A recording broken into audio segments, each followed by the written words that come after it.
இது வந்து கேரளாவில் நடந்த உண்மை சம்பவம். அந்த காட்டு வேலை யார் போனாலும் அவங்க திரும்பி வந்ததா சரித்திரமே கிடையாது. வாங்க வீடியோக்குள்ளே போகலாம். இவன் எப்படி திருப்பி வரான்னு. அவன் வந்து காட்டுக்குள்ளே வந்து நைட்டில் 1 மணிக்கு வந்து காட்டிலேருந்து பைக் எடுத்துக்கிட்டு போயிட்டே இருக்கிறப்போ ஒரு மோகினி பேய் வருது, பின்னாடியே துரத்திக்கிட்டு வருது. இவன் என்ன நினச்சிட்டு அது ஒரு பொண்ணு தான் வருதாங்காட்டின்னு பைக்கு கொஞ்சம் ஸ்லோ பண்ண பார்க்குறதா தெரியுது, அதோட கால் மேலே மிதக்குதுன்னு. அதுக்கப்புறம் அவன் பைக் எடுத்துக்கிட்டு ஓட ஆரம்பித்தோடனே அந்த பேய் அவனை பின்னாடியே துரத்திட்டு வர ஆரம்பிச்சிச்சு. நில்லுடா நில்லு, நிக்கலனா இப்போ நான் உன் பக்கத்தில் வந்துடுவேன், நில்றா சொல்கிறேன்ல அப்படின்னு சொல்லி கத்த ஆரம்பிக்கிது. அவன் வந்து கண்டுக்காத போய்கிட்டே இருக்கிறான்.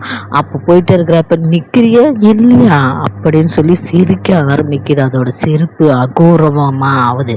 அப்போ அவன் அந்த பைக் எடுத்துக்கிட்டு கிளம்பி போய்கிட்டே இருக்குதா. என்னதான் சிரித்தாலும், என்னதான் நிப்பாட்டுன்னு சொன்னாலும், அழுதாலும் கதறினாலும், அதுக்கப்புறம் அவன் பைக்கை போட்டுட்டு கீழே விழுந்துட்டான். விழுந்த உடனே அந்த பேய் அவனை பிடிக்க ஆரம்பிச்சிச்சு. அவன் காலை பிடிச்சி இழுக்க ஆரம்பிச்சோன்னா ஏஞ்சி ஓட ஆரம்பித்தான். ஓடினா அந்த பேயும் பின்னாடி துரத்திக்கிட்டே வந்துச்சு, அழுதுகிட்டே ஓடி வந்துச்சு. அப்போ அவன் ஓடி வர்றப்ப ஒரு சைட்லேருந்து ஒருத்தவன் வந்து பைக் எடுத்துக்கிட்டு வந்தான், சைக்கிள் எடுத்துகிட்டு வந்ததுன்னா சைக்கிளில் ஏறி உட்காந்து அந்த இடத்த விட்டு போயிட்டு அவன் ஒருத்தவன் தான் தப்பிச்சவன். உண்மையான சம்பவம். அவன் தப்பிச்சு வந்து இந்த ஸ்டோரியெல்லாம் சொன்னான். இந்த வீடியோ பிடிச்சிருந்தா லைக் பண்ணுங்கள், சப்ஸ்கிரைப் பண்ணுங்கள். உங்கள் லைஃப்பில் எந்த டிஃப்ரெண்டான இன்சிடென்ட் இருந்தால் கமெண்ட்